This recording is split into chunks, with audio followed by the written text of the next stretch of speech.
Hello friends, ఇవాళ మనం చేయబోయే స్నాక్స్ ఆలు బజ్జీలు.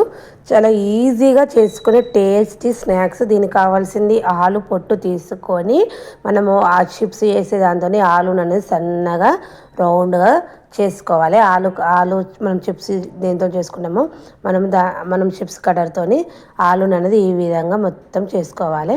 ఇవి చేసుకున్న తర్వాత వాటర్లో వేసుకోవాలి. మనము చిప్స్ వేసుకునే కటర్తో చేసుకుంటే మనకు రౌండ్గా అన్నీ సమానంగా వస్తాయి.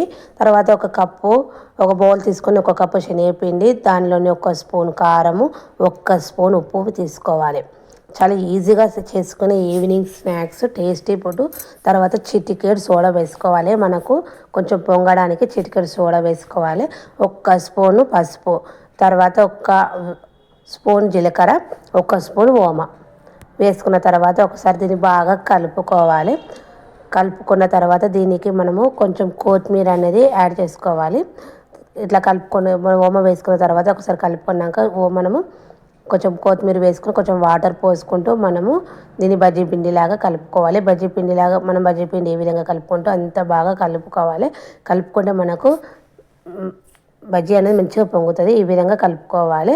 కలుపుకున్న తర్వాత దీపానికి సరిపడా ఆయిల్ పెట్టుకోవాలి. ఆయిల్ పెట్టుకున్నాక మనం ఒక్కొక్కటి ఆలును పిండిలో ముంచుకొని ఆయిల్లో వేసుకొని గోల్డెన్ బ్రౌన్ కలర్ వచ్చే వరకు కోలించుకోవాలి. ఈ విధంగా వచ్చే వరకు కోలించుకొని ఒక బౌల్లోకి తీసుకోవాలి. ఎంతో టేస్టీగా ఎమ్మి ఈవినింగ్ స్నాక్స్ ఆలు బజ్జీ అనేది రెడీ అయింది. చాలా ఈజీగా చేసుకున్న రెసిపీ. ఒక 2 మినిట్స్లో చేసుకోవచ్చు. ఓకేనా? బాయ్ ఫ్రెండ్స్, మీరు ఒకసారి ట్రై చేసి